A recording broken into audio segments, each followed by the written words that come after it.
Good evening, good afternoon, good morning, wherever you are in the world. Welcome to what is currently a menu screen, but welcome to the Nüburgring Nordschleife combined. Welcome to a circuit that is 23.8 kilometers, including, of course, 22.8 kilometers of the most famous racing circuit in the world. Welcome, of course, to AOR. My name is Sir Evil Dragon. Joining me in the comment box is Sir Mr. Ethan Graham. How are you, my friend? I'm very good today. Obviously, last weekend we were at Sonoma, but this is it, Evil. We are at the big one. This marks the halfway point of Season 14, and what a magnificent track we're at to mark this event. The Nüburgring combined circuit, Evil, is lavished in history. It's probably one of the most famous circuits in the world, and today our drivers are going to tackle 7 laps of the 25.3 kilometer circuit. This track provided us a lot of drama last time it debuted in Season 11, and we saw VP Racer take the race victory there, but we got new drivers here. We got some returning faces returning to this fearsome track, but so far it looks like the Mercedes are setting the pace today from what we have seen, but anything can happen around this gigantic circuit. Indeed, the circuit first opened groundbreaking begun in 1925. The first ever race on this circuit came in 1927. On the 18th of June 1927, the first ever race took part. That was a bike race. I'll have you know. And of course, you can't talk about Nürburgring without the certain myth, the Silver Arrow, which was born here when they changed from their original white livery to the silver, of course, Mercedes, when they were entering, of course, back when they were brand new. Yeah, obviously this track does go back a long way. Nowadays, mainly used in the Deutschland VLN series and the famous Nürburgring 24 hours, where I believe it's like over 100 competitors take part. An absolutely amazing circuit, and today we are quite lucky with the weather. It's only light cloud. I mean, this circuit has basically got its own ecosystem. At one part of the track it can be sunny skies, and another part of the track it could be raining. I mean, at some points it's been hailing on this track during certain events. It's just an amazing spectacle, and I think this is going to be the real test for the drivers. This is going to prove just how much these drivers put in effort, how much requirement this, the dedication, the discipline is going to set these elite drivers to their peak. But we got, what is it, a 15-minute qualifying session, so they're going to get 1 out lap and 1 flying lap, 1 lap to prove their worth here. Indeed, 1 entire lap, and that's going to be crucial, Ethan. If you make 1 mistake on your out lap, or even on your flying lap, that's it. You're going to have no more attempt. Remember, it takes, we'll give about 8 minutes, 20, maybe a bit less, I imagine, for in quali mode. Probably aiming potentially around about an 8 minute, 10 maybe. A little bit quicker, we'll find out, of course. But these are going to be very long, but very quick lap times, aren't they?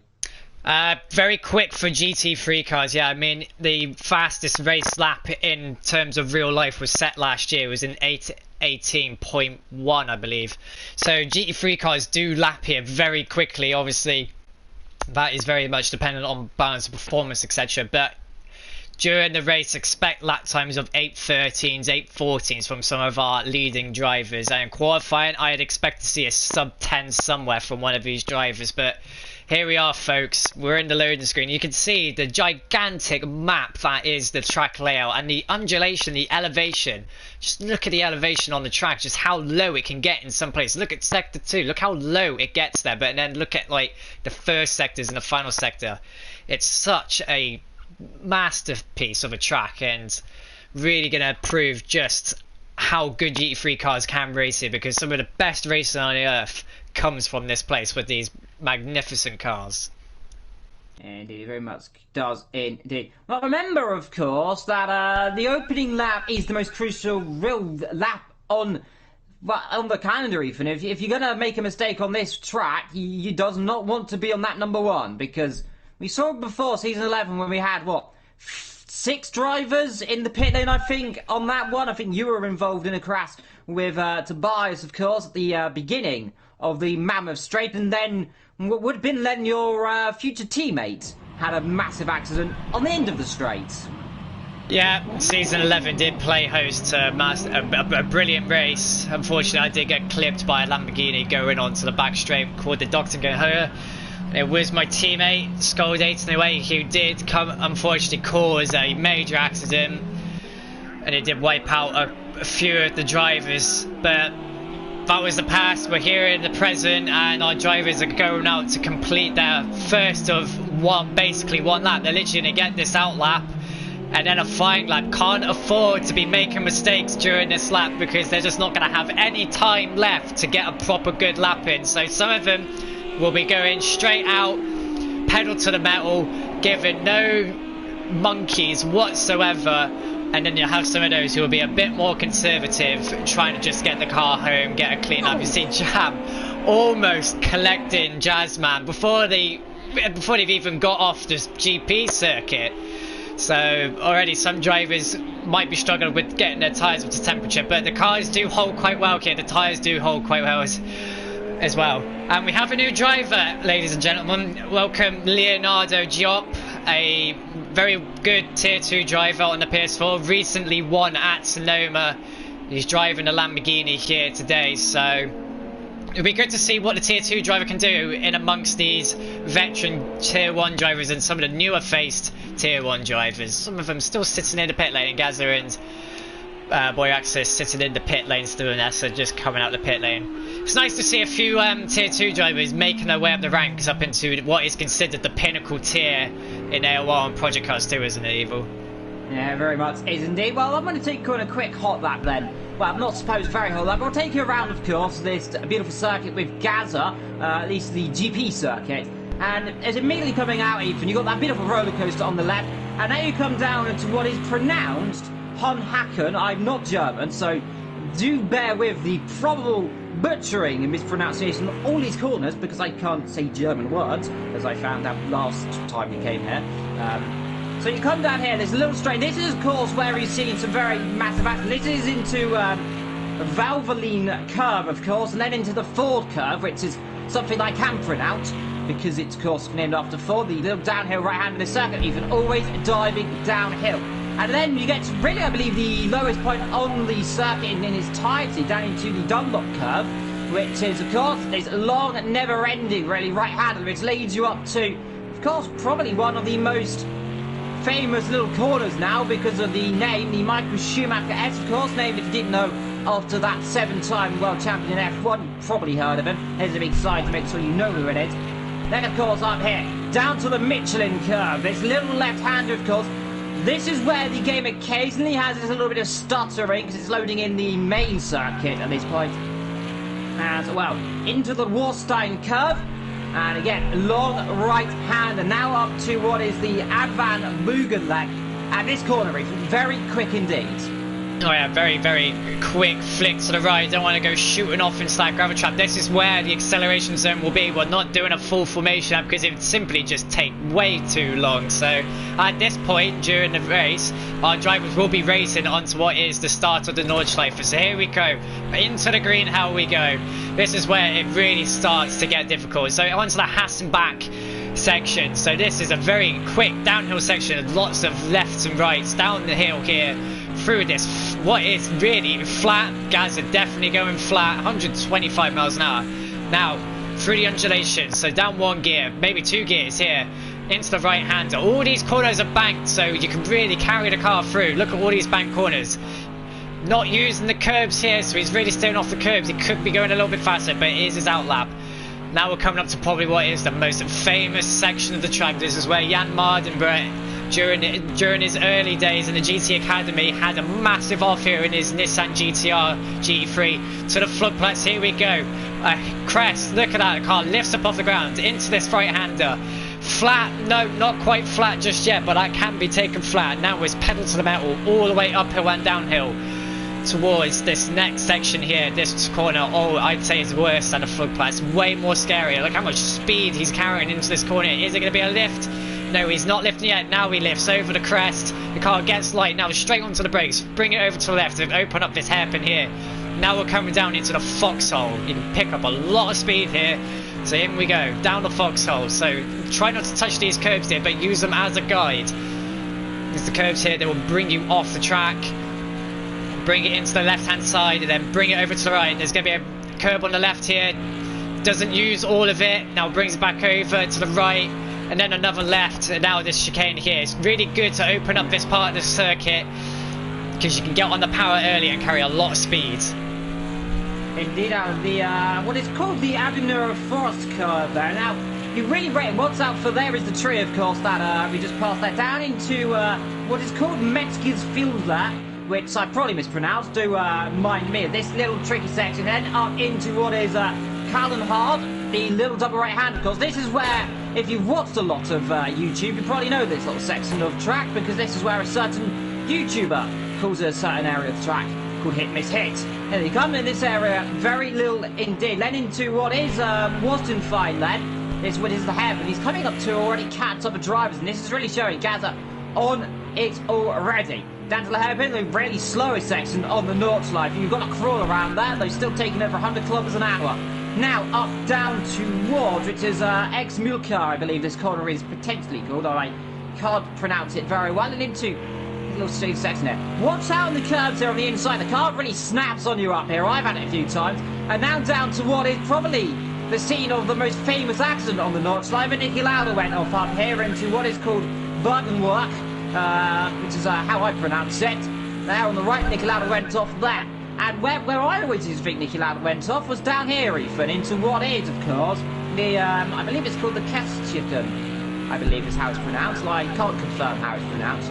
But this section, Ethan, probably the second quickest section, though you are going uphill as well. Yeah, we are going uphill, but it is extremely fast up here. A lot of overtaking opportunities can be made here, but that's only for the bravest. You see Moirax in the background there. So we have our two Snakes Unites drivers on the midfield, well, the midsection of the Nordschleife. We're coming up to probably the next famous corner. There's a lot of famous corners on this track, but I don't think any of them beats this corner that's coming up. So here we go. Coming up to the famous carousel. So first we have to negotiate this hairpin here. You can really get on the power early. Just look how the corner gets looser and looser. But here we go. The carousel is important. You do not mess this corner up. So here we go. He keeps a little high. He's trying to keep away from that inside curb. Nearly perfect. He could have gone a bit faster. You can carry 70 miles per hour through there, but he did it all right. Now into probably what is my favourite section of the track here, Evil. This section's always brilliant. So we got this left right here. This is right on the band of mechanical grip here.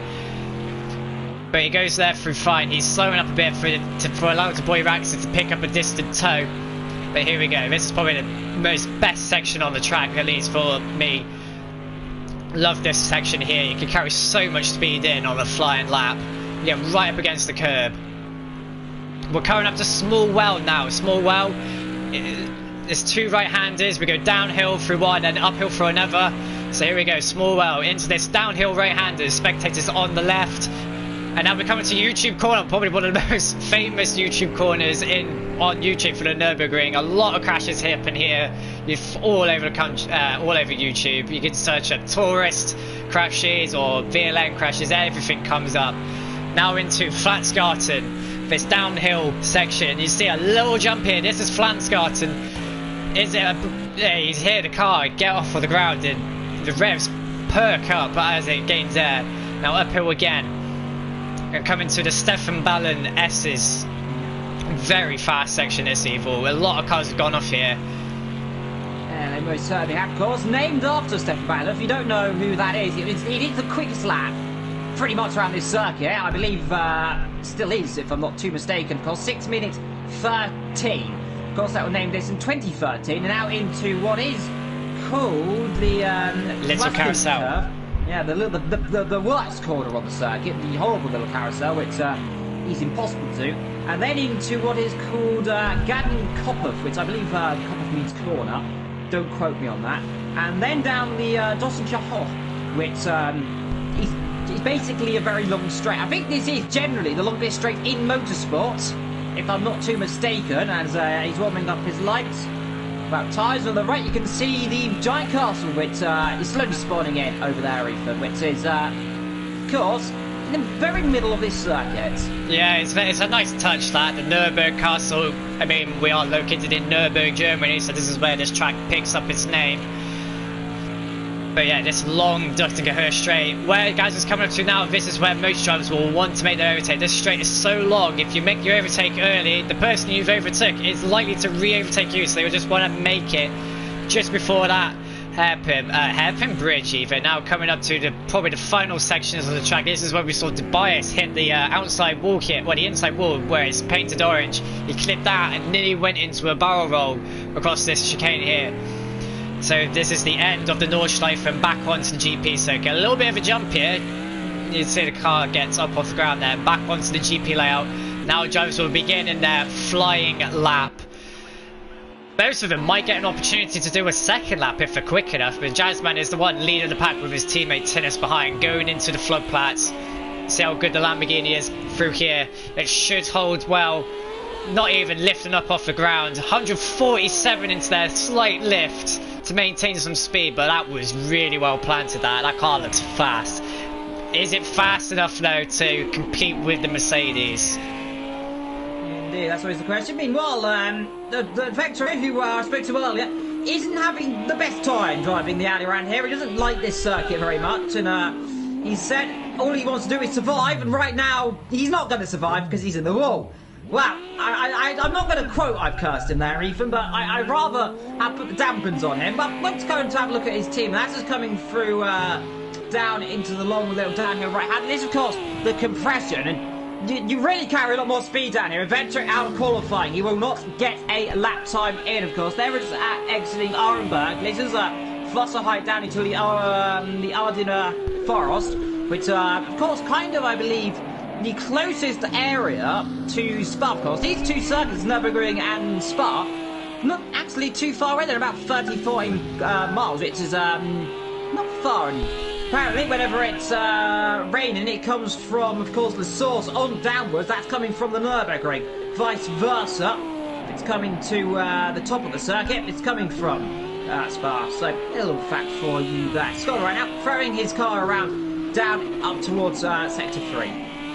Yeah. In a long time. So, obviously, Lewis, very acquainted with this circuit, he so says. So, we'll see what lap time he can do. He feels he knows the circuit very well. He's sending that Audi through. As you see, Papano, the Greek driver, come out of the foxhole into the Ardennes Forest. As you said, yeah, Spa and the Nürburgring aren't too far apart from each other. Two famous circuits, literally just a 10 minutes drive away. Jazzman, though, winner last week at Sonoma. He's accomplished 3 out of 4 wins. Well, he's got 3 wins to his name so far. Looking for a 5th one. Apparently he was very fast yesterday in the practice race. Let's see what he can do. He's coming up to the carousel, well, which is going to be in a couple, well, about 50 seconds time. The Lamborghini probably not as fast as the Merc in a straight line, but that is very much dependent on aero. I believe Gaza and Boyrax are going with a much safer, higher downforce option, where personally I would like to run a lot more of a lower aero setting, that which VSR MC Wolfman is running. He's running nearly bare minimum downforce to maximise the straight line speed of the Mercedes, get that power going. So we see Coco SBR, the sole Ferrari driver, negotiating through the mid section, the lowest point of the circuit actually. Coming over the bridge across the public roads. There is an Autobahn that does pass underneath this circuit. It's by the GP circuit. I'm trying to figure out who's actually ahead of all these guys. Skuld out qualifying as well. So he's gone off. So what used to be £1 Fist Racing has sunken rather there. That's not very good indeed. So let's try and find who is leading this pack. It's Jazzman. It's not Jazzman, because there is a car ahead of him. Oh yeah, there is. Thomas and Camo then. Must be, yeah, you might be right. Must be. Let's find Camo. Where is he on my little list? There he is. It is Camo, good spot. So Camo in the green racing Linemobile is currently leading the pack. So he'll be the first driver to cross the line, then Jazzman. So I was trying to figure out who it was. Well, there's the answer. Now, down here, there are always beautiful camera angles around here sometimes. A little bit wide there, and a bit of a squiggly exit, of course. Qualifying is now over. So if you spin and make a mistake now, that lap is gone. And I'm just going to say I think Jazzman might be a little bit quicker than Camo here, figuring that he's caught him almost, which is pretty ominous thing. There's Jazzman. Behind him there is his teammate Tinnis, who is of course flying the yellow colours for the team. Just needs not to make any mistakes. Yeah, he's kind of in a rock and a hard place here. He needs to put himself in a place where he's not going to get hit by dirty air. I mean, Camo, he's just far enough ahead. But look at the way they go through the Stefan Belenenses. So fast. But they're coming into the final parts of the track now, and this is probably where the pressure is at its highest, because seeing that qualifying complete countdown ticking away, the amount of pressure that must be put on them as they come through the Swallow's Tail, as it's formerly known as well as this little carousel. And saw Jasmine taking a higher line, obviously not too comfortable with going lower and taking the faster option. There's a bit of a weird camera angle there. Good camera placement, but down the straight, this Lamborghini should munch up the Audi, no problem. You can see they are moving accordingly across the track to try and pick up as much speed as possible. 162, 165. The Audi's pretty fast in a straight line, but the Lamborghini is just faster. 172, I believe I saw going up the hill.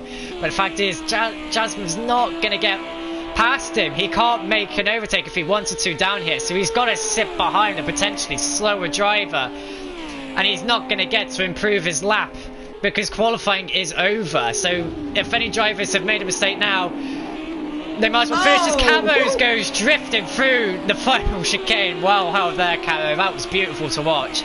Let's see what they do. Any 810s? It's going to be low 8. It's going to be low 8s. An 811. Tennis is just under a tenth faster. 811.6. Wow, the two Italian stallions are separated by less than a tenth. Let's have a look at our tier 2 driver Leonardo going through their Swallow's Tail. Looked a little bit rough there. Jam, quickest in the Audi. Wow. Jam, Audi quickest, 811.4. Puts him a tenth ahead. Now who's the next across the line? I'm thinking it might be Papano. It very well might be Papano left. So the other Audi, let's see where he can go. Papano, he's had a relatively quiet beginning of the season. Where can he put his car then on this grid? So he needs to navigate this little tricky double, well, left, right, and then a little bit of a jump. And that is the lap over. You can see the car getting airborne. There it goes. Across the line. Let's see, where can Papano go? Can he get himself up on towards the second row and be wolfed? The answer to that is no. Bad. So it stays behind. That's not bad though for an Audi. That is not a bad lap. I mean, Jam's absolutely smashed it out of the park. Oh, Coco's hit the wall. You see the bumper damage on his car. Oh no. It might have even invalidated his lap for all we know. Hitting the barriers does invalidate a lap. Does he set a lap? Yeah. Leonardo, what can he do? The tier 2 driver goes P6. That's not bad for a debut with tier 1. That is not bad whatsoever. He should be really happy with himself. Dylan's done quite well for an A13. He didn't really like this track. He says he struggles a lot with oversteer. He's done himself well to get onto the second row of the grid. Now, Gaza, second place in the championship, could really do with a win at this point. He needs to kind of throw Jazzman into a bit of pressure here. The car squirming on the brakes. Oh, very loose there. Avoid that barrier on the right hand side. Goes over the jump across the Autobahn onto the GP straight. What can he do? Is it good enough for pole? It's very much good enough for pole. He smashes an 810. What about Boy Raxa? He goes even quicker. An 808.5. Wow. Holy cow, that is a lap from Boy Raxa. 1.4 seconds. When it counts, he got the job done in qualifying. That is surely going to spook the Italian stallion drivers. They were probably not expecting those cars to be that fast with that aero setting. Wow. Wow. What a qualifying. Raxa on pole. Over a tenth quicker in the first sector, almost half a second quicker in the second, and slightly slower, either 6 tenths quicker in the third sector. He's on pole position ahead of Gaza in second. Still 1-2 then for those two. Jam ahead of Tinnis, Audi in third, Lamborghini in fourth and fifth, Wolf down to sixth, Papano in seventh. Leonardo in P number 8. And behind Lem, of course, it will be Camo ahead of Kevin Myers. ESS Racing ahead of Coco. Vectro, Skolden to Thomas did not set a lap time. Neither did Coco as well. So those two starting, well, 4 starting down the back. And let's see what can happen, of course. But talking about lap times, Ethan, and Boy Racks Up is going to be one very happy puppy dog. Like, I've got to say, they're not really in grid formation. Holy smokes. That, I mean, when laps count, that was an absolutely phenomenal lap. An 808, that is time trial like levels of lap time. That's not too far off the world record lap for GT3 cars, so he's done really well to get that lap time. But Jam though, the star of the Audi drivers, absolutely smashing the Lamborghini drivers. Jam's been a bit of a quiet one. Sometimes he's not too far off the top guys, but this time he's well and truly punching his way, and he's ready to get stuck in. He might stand a chance during the Nordschleife, but these two Mercs up front, they've got some really good downforce settings. It's clearly proved that it is possibly the best way to go. Dylan probably starting a bit out of position. Let's see what he can do from P6. Leonardo, not a bad debut, 8th on the grid in his first time in Elite. That is not exactly something to be disappointed with, but people who really should be disappointed, well, a little bit disappointed with themselves, I'm guessing they are, is the guys who never got to start a lap. I mean, that could just be down to a lack of experience or just a silly mistake. We'll never know what happened to him, but they've got a chance to make up 7 laps here, Evil, 7 long laps. 25.3 kilometers they got to negotiate for about an hour and a bit. Anything can happen, can't it? Of course, about 56 minutes I'm counting my finger on the clock there, so let's find out. Here we go then, getting ready to begin the formation. Remember, they won't be doing the whole thing because they'll be here about 10,000 years. We'll be doing it, of course, down towards what is formerly known as the MGK chicane. Of course, or chicane with an S. And away they go then. Boy Raxo leads them away then after that phenomenal qualifying. Gaza ahead of Jam. Then comes Tinnis, and they've all got off the line correctly on the formation lap. Yes, they have. No one making any mistakes, of course, that. So, boys towards them. Let's see, what can Jazzman do? The man who is leading the championship, he's done so far so good. 3 out of 4 races so far he's won. The only one he didn't win was the one he couldn't finish. What's that? Let's see, what can Wolf do? Torrid season so far, the Mercedes.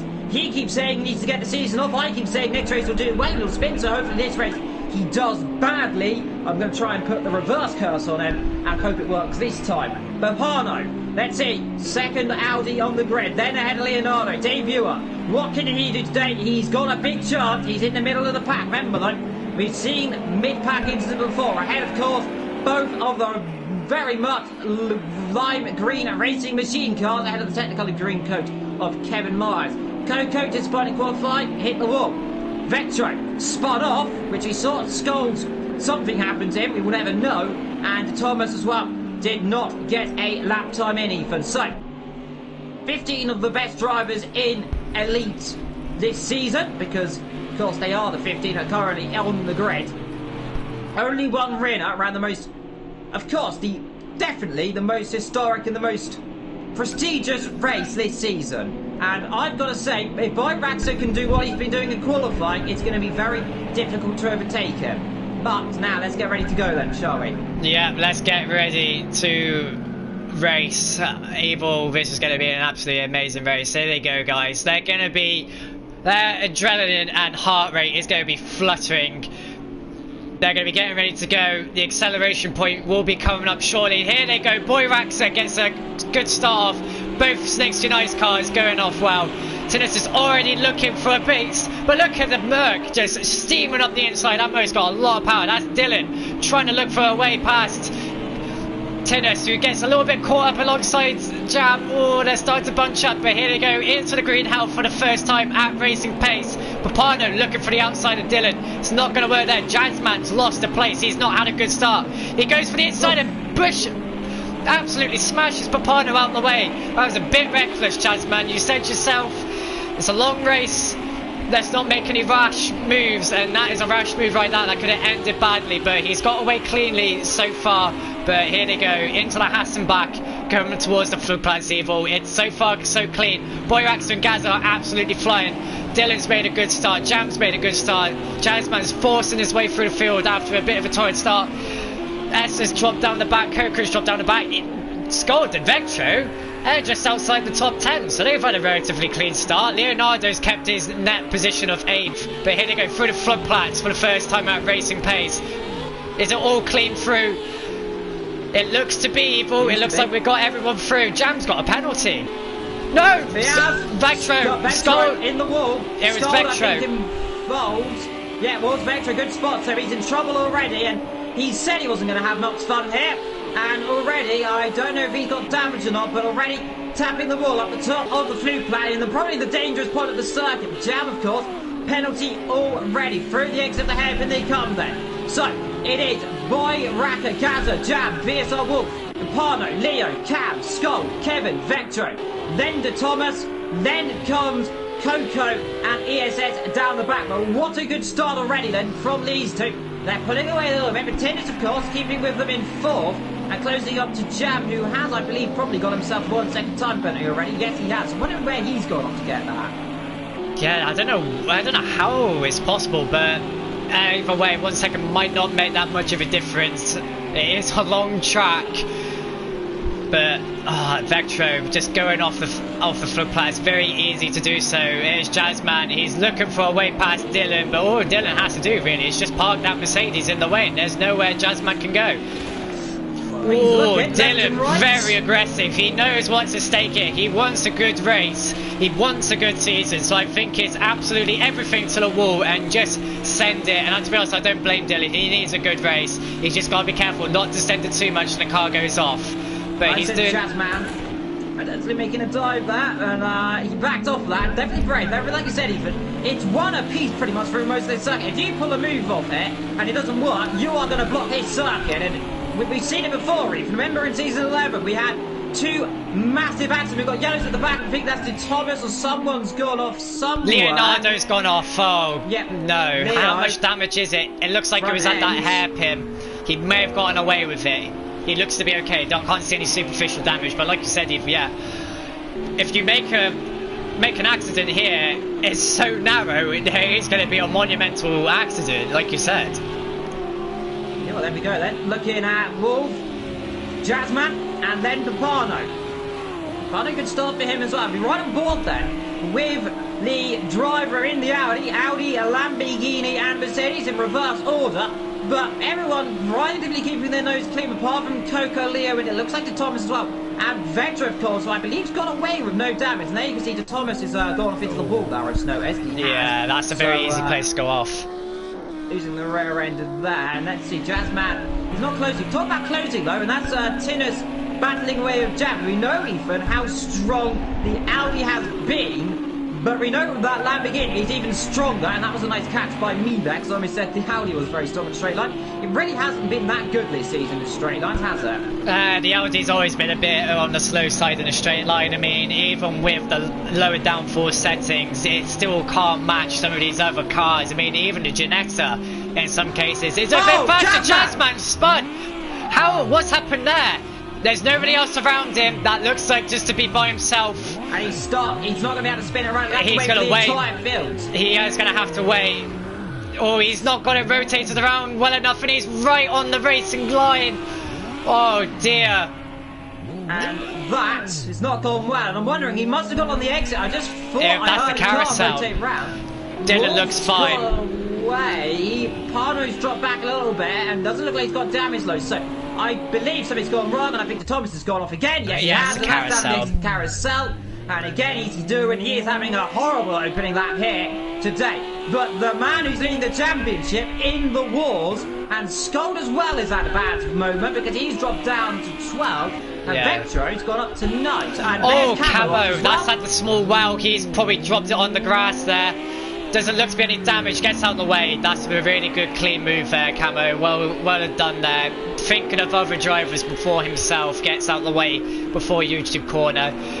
Good job we haven't got any spectators there, because Camo would be famous for spinning out at the well. But Coco SBR, here they come down to the flats and Flansgarten. Yes, Flansgarten. Look at it get out of there. Oh, that was a lock up. probably bottomed out there. It's not. I wouldn't be surprised if the cars do bottomed out. It'd be nice if we could get some replay actions and some slow-mos there. See Boyraxa and Gaza go through the Swallow's Tail. Tinner's taking a low line. Wolf being very, very gentle, but usually the safe way of doing it. But they've completed the lap. They only completed the lap, people. But here we are, the dusting her for most of the drivers. It doesn't look like it's going to be as close, as packed as it was in season 11. They're all quite sprung out, so I don't think we're going to see any fatal accidents down here. Coco and Camo battling together. This is not a very good place to be side by side, and having contact there if they're not careful. I think there might have been. We won't be able to see what's going on the exit. He's done it. He's done it. Let's see that Ferrari though, Ethan. We've seen how very quick it is, and watch this speed go up. Then I think he might come through down this straight, but it looks like we're not going to have any monumental accidents down the straight, of course, unless someone has a very bad moment or spins. But it looks like they're all spread out so far. Coco is closing, but I think he's brave enough and knows well enough not to try and move here. You know, he isn't close enough. Camo's got a distant toe off his teammate. If Coco wants to make the move, he should have made it before, because he's not going to make it here. It's not going to happen. Not unless you're wanting a death wish and then a major repair bill for the team. Was Camo's gone wide. Already comes out the barrier. I think he's in it. He's out. He's fine. He appears to be fine. He got on the grass. The rear end just rotated around. That could have been a monumental accident there, but he's done a lap. They've all done a lap. As you see, Leonardo, Scald. Vectro hasn't come in, so I'm guessing he doesn't have much damage. Jazzman's a long way back. Yeah, he looked like he's... I think what's happened there, because he spun, he had to wait so long, and I think he bottomed the car into Thomas as well. Yeah, he's I 52 think Jazzman's seconds. gone off again, you know, because look, the Thomas isn't far behind Jazzman, and Thomas was a long way back. I mean... You know what? Tinus battling away with Jam up front. I mean, Dylan's close with them as well, but let's not camp Jazzman out. I mean, let's remember, even if you're over a minute behind, it is still possible to catch back up. But judging by the pace of some drivers, I mean, that is just literally the first lap. We need to wait maybe 2 or 3 laps before we can see proper true pace. Jazzman didn't actually, so he has got damage. This could be a bad one for Jazzman. And see Coco get on the curb. Whoa, good save there, my friend. Through the Michael Schumacher S. Is it flat? No, not quite. Not quite for Coco. I mean, the Ferrari not really that good on aerodynamics. Hasn't got a lot of aerodynamic elements like some other cars. Vectro going around smoothly. He's doing alright. Despite having a slight off of the Flugplatz, he's doing alright. But it's only 2 drivers so far, even with a penalty. Scald and Jam. See Tinus looking for a move. Oh, he hits the wall. Right here.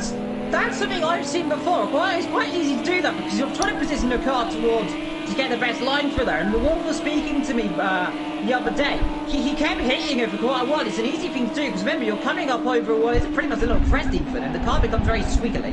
And your slight move there is a very big move when your car is light, isn't it? Yeah, I mean there is a little bit of a runoff area of the exit. It's the exit of the Nordschleife pit lane. You can use that as an extra piece of track to try and turn into the first corner of the Nordschleife, and I guess that's what Tinus wants to do. Just did it too early because there's a brick wall waiting there.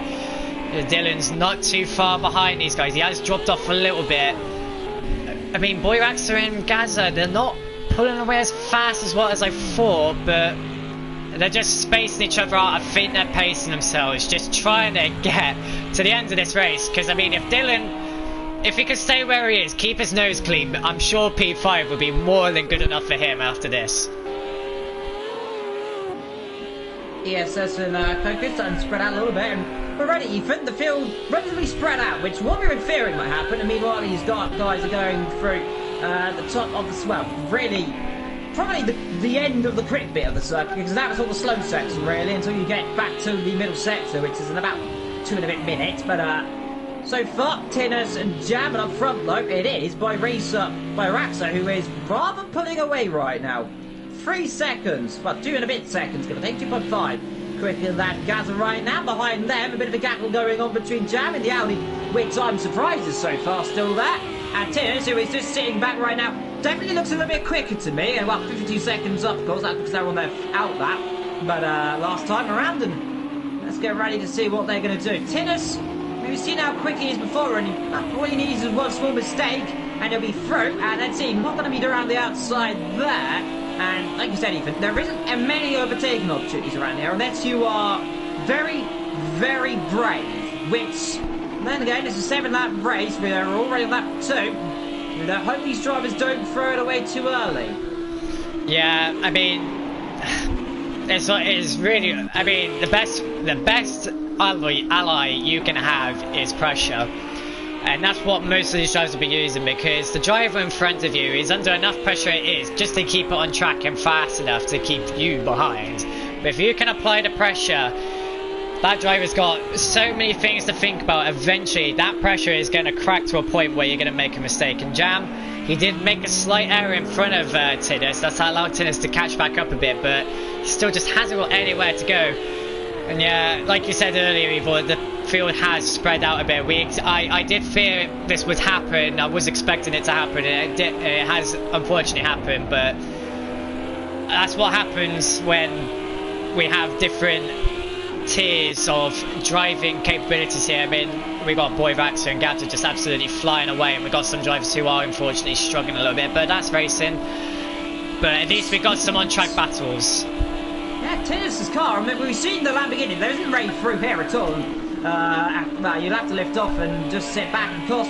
But if you make a mistake here, Ethan, this is probably the worst place on the circuit to go off, apart from the Flugplatz, because I think you're carrying more speed almost down the Flugplatz there, and you spin there, and unlike the Flugplatz, you can get away with going off. Here you can't, can you? Yeah, you're carrying about the same speed as you are towards the Flugplatz, so you don't really want to go off. You see, so it's just behind Vectro, who, very nearly wide. Oh, Coco! Has got a tack slap up. Coco, and that is the wall. Yeah, Coco's showing us exactly how that was not meant to be done. I'll be very surprised if he has not got damage from that. That was gave me a bit of a scare almost, just how abrupt that was. But here we go. Let's follow Vectro through the carousel. Let's see what happens. Let's see how they enter it. He takes a nice wide line. Oh, he's taking the high line. He's not too confident, it looks like. That's carrying a little bit less speed because Vectro was just on the exit, well, just on top of the carousel, enough to keep him ahead. You see Tennis go very wide behind Jam as they come towards the small well again, towards YouTube corner. This is pretty much what it's going to be for most of the lap. Line to stern, following each other through. Because there is not really many of... I mean, this is an overtaken opportunity here in the small well, but it's really not happening. Some of these drivers are just not... I don't think they want to take the risk, do they? They just don't want to... Oh, Tennis. You see, that's what happens. It's difficult to maintain that pressure on the other drivers. He may have actually got a warning for that, because I remember getting warnings going wide there or cutting the corner there.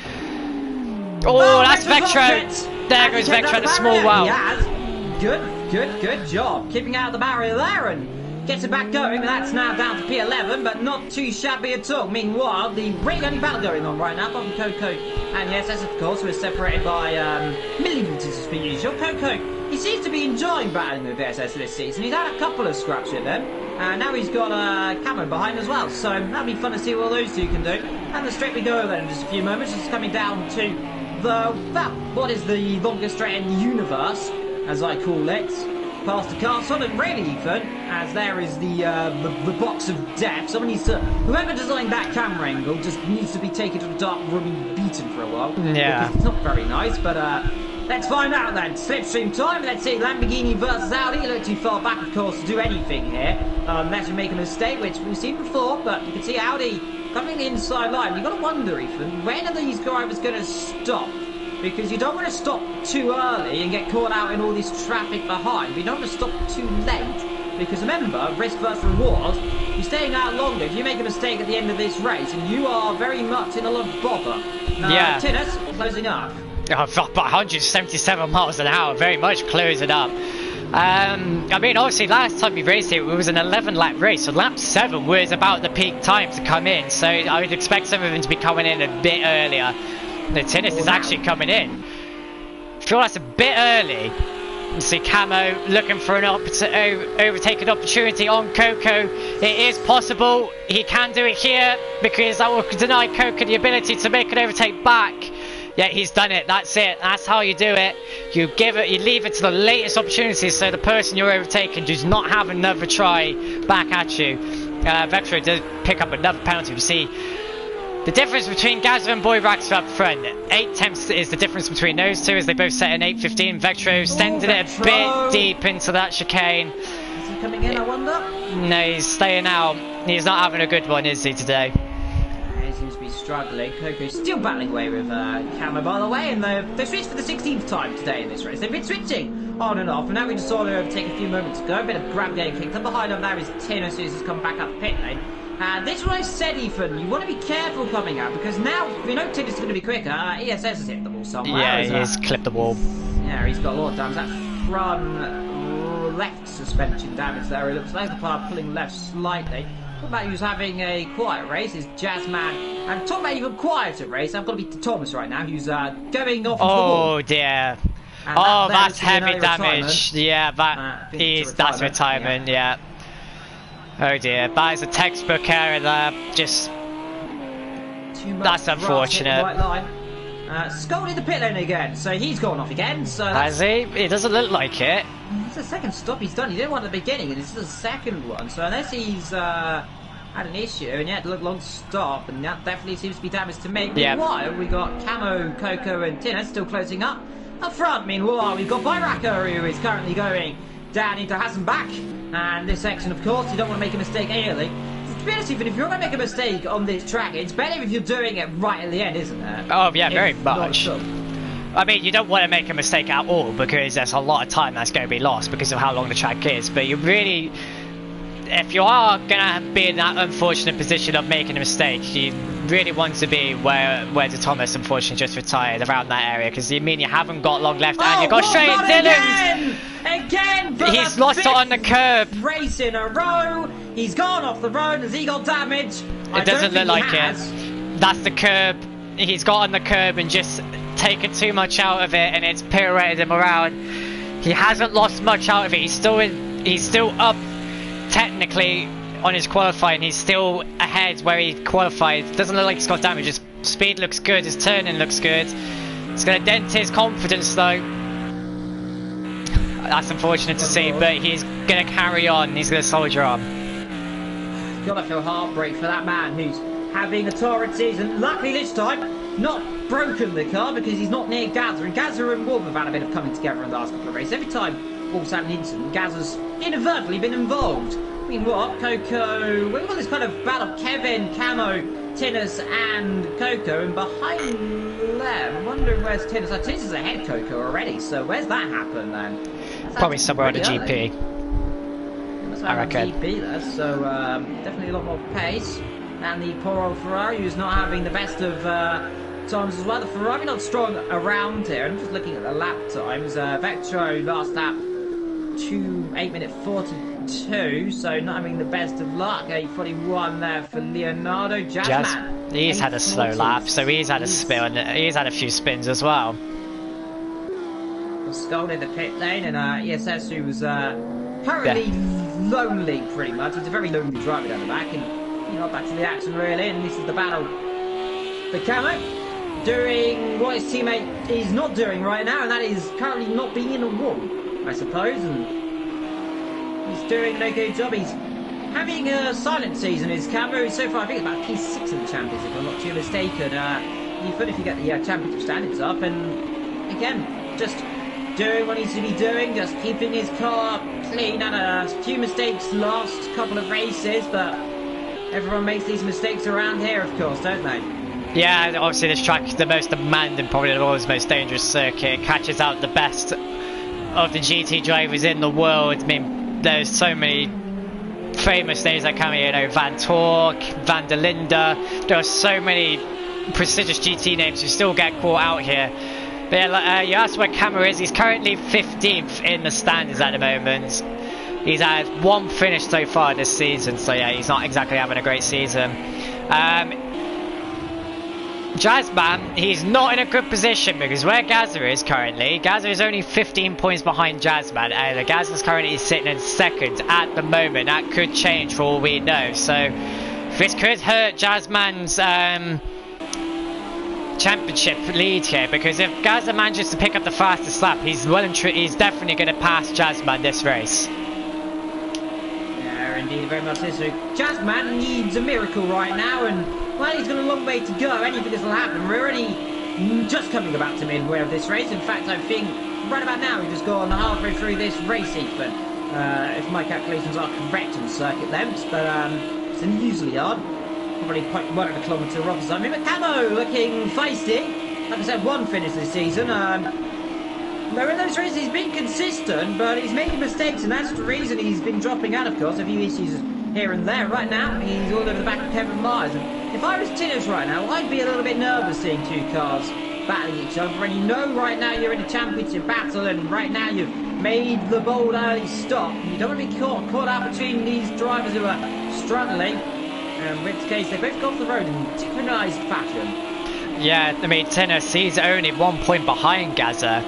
And they're both well out, I mean, him and Jasmine are both well out of position. So Gaza and Boyraxa, they've really got a chance here to really mess up the championship standard. Camo goes wide, he lets Tinnis through. Ooh, just nearly catches the rear of him. So that's 1 car dispatched. Tinnis chases down the rainbow Lamborghini. It's a very nice, it's a very mixed livery. It's a bit of a skittle, isn't it? Yeah, it looks like a skittle accident's happened. Yeah. Or Joseph's Technicolor Dreamcoat fallen on the car. But either way, Camo down to 8th then. So a bit overtaken by Tinnis, but then again, you've got to expect Tinnis to be quicker. He's up there in the championship, and he's definitely a fighting driver. Meanwhile, Wolf is definitely dropping downwards a lot quicker. Since that spin, he's really dropping back now. So I'm wondering, has he got slight damage? Maybe he looks he looks fine. That speed does look fine. I mean, obviously the Mercedes, I've driven it here before. It's the most car I have experience with, and I can say for sure he does not have any damage. That speed does look fine. One car that does not look fine is that Audi there. Scold, he's not exactly having a great race, is he? I mean, this is pretty much an identical race to what he had last time he raced here. So, without a big accident, yes, of course. But yeah, Lewis felt he really knew the track. He felt like he could get behind it, have a good race, but it's just not happening. I mean, Vectro does not look comfortable whatsoever here. I mean, obviously that is just a confidence factor of how fast drivers want to go. Some of them are just not going to be as fast as others, just based on they might just be just so scared or just so anxious of putting the car in the wall. But here comes Tinnis. He's in a good position here to be able to make another move. But it's Lamborghini versus Lamborghini, and Gaza comes in. I think that's a good stop. He'll come out ahead of these guys. Tinnis, he should just pop up the inside. Then he's going to get it done. He does it early enough. Now he's got to make sure he gets the end position done. Remember, because they can still come back, but he's not going to do it there. Kevin Myers, I believe, a very smart driver. He's not going to throw the car up the inside. Dylan's in as well. Yeah, Wolf in the pit lane. Now, see where Tinnis is going to come back out there. That's going to be curious. Gaza should be exiting now. Yeah, Gaza's come out way ahead of him. And Dylan's only just popped in. And Kevin's come in as well. I just saw Kevin just split off from Tinnis. Oh, and Cameron's coming as well. Following each other that. Here comes Coco. So he's going to pick up a few positions, because I believe Coco's already pitted. I believe so. I wonder how much fuel they're going to need to finish this race, because I remember fuel could be quite an issue here. Because I remember I left, because I came in quite late in the race, put too much fuel in. Let's see how many drivers put too little or too much in around this time. Show rate 36, definitely an improvement, but behind him looking at Leo, that kind of says a lot there, doesn't it? 8:21 to an 8:36, and that is, what? It's a good chunk of pace faster, yeah. And that's got to show you. And then again, saying that, 8:21, leader by the way, by Raxo, who's coming onto the North slide for right now on topic. 8:14 that last lap. He's the quickest driver by far. Yeah. And really showing he's literally a minute quicker than Skull. Let's see what Skull's next lap time's going to be. And Jazzman, who then again, he's got a pace right now, 8:14.7, so. Jazzman is lapping fast, so yeah. But he's so far off the pace, it doesn't make... he's not far off the pace, but he's so far behind, it doesn't make a difference. As Lewis has hit the wall. That's the wall you don't want to hit, he's damaged. That car's damaged. Broke the suspension. That wall is basically the same as Spa. That wall is... identical to a glitch at Spa, and it's damaged his car, and he's out. Rookie error from Lewis. He knows that wall's glitched. He's been told plenty of times, and he's made another fatal error. And this time around, he's not even going to finish. So that's a double DNF for Lewis now. Very much a rookie error there for Mr. Scott, or rookie error as you just pronounced it then, which is interesting. Meanwhile, talking about Star Wars, there is a big Star Wars fan, Mr. Vetro. He's currently just built the slave one on Star Wars, if you're curious. It is very big, and it looks beautiful. But none mind from Star Wars, because let's have a look at Jam, who is currently doing okay. Currently, by technicality, P3, maybe even P4, depending on how Tinnis is doing. But I feel sorry for Skull. I got the curb, and that's what can happen, of course. Small mistake there. Camo closing back up to Kevin Martins. Those two still together in this race, and like Coco was earlier on with other drivers, they just get a little taxi phone and they just stay there. Yeah, they do. Just want to clarify, Uvo. Apparently you can't be heard, so just do a quick check since there's not a lot going on.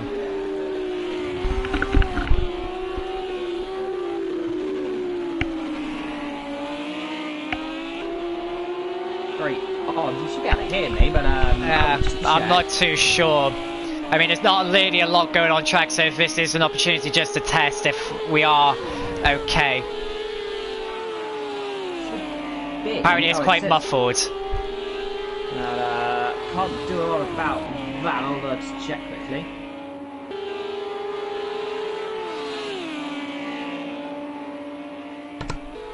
And if you can hear me now, do say in the chat.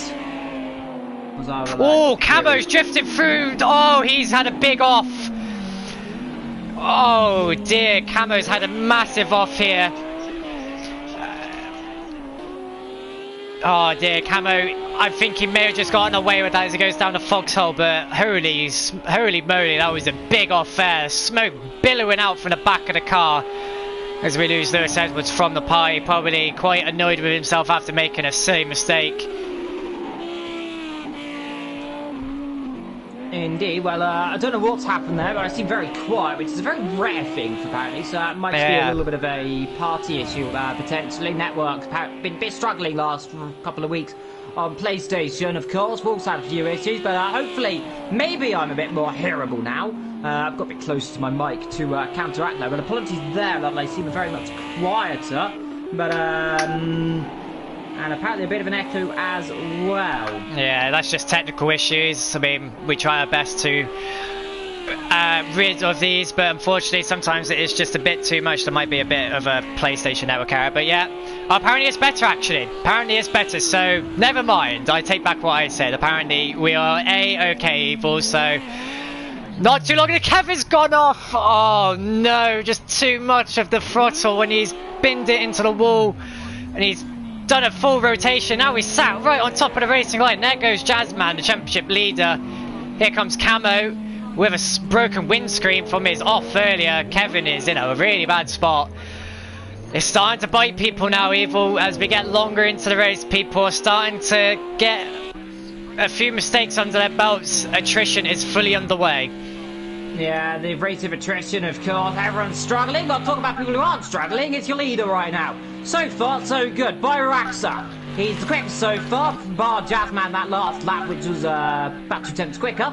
But second quickest so far, and well, I'm going to say, doing an okay job. He's had a jam, Parno in P3, Gaza down there in P4, and a Tennessee P number 5. Coco Pops, who's currently doing well in P6. Other breakfast cereal are available. I personally like eating Cookie Crisp, but Cookie Pops are okay. Wolf, they're down in 7th after his spin earlier on. Leonardo battling away with Mr. Vetro, who's been overtaken actually there, Vetro, so going downhill indeed for him, but let's find out, of course, what he can do whilst we come down into the carousel again. Look, Vetro just doesn't seem very confident through there. He runs wide, he can't get the car hooked up, and this is really costing him a lot more time than it should be. Yeah, Dylan, sorry. Vetro, yeah, he's been telling us just how he's not comfortable with this circuit at the moment. Again, that could be just, I mean, Vetro, he does put a lot of practice in, but I mean, he's had a really good season so far. Every race he's done so far, he's finished in the top 10. And he's still in the top 10 at the moment. So it's nothing to be disappointed about. If he can finish this race in the top 10, I don't think that's anything to be bothered about. He does bash himself a lot about how his pace is not up to standard with the other guys. But I think it's a bit harsh to bash himself. I mean, Leonardo as well, he's back to where he started earlier in the race. I mean, for a tier 2 driver, this is not a bad start for him. And Papano sitting in third, had quite a lonely race, as Evil has disconnected from the party. I really do hope we're not going to have any issues here. This could mark the end of the stream potentially. The cameras are changing, so he is still in the session. Hopefully he'll be able to rejoin. I'm afraid we are going to lose the picture for a second because I am going to be required to invite Evil back, so I do apologise for the temporary blue screen. Not much I can do about that. Evil has unfortunately disconnected from the party. Try and get him back as quickly as I can, so the stream is back underway.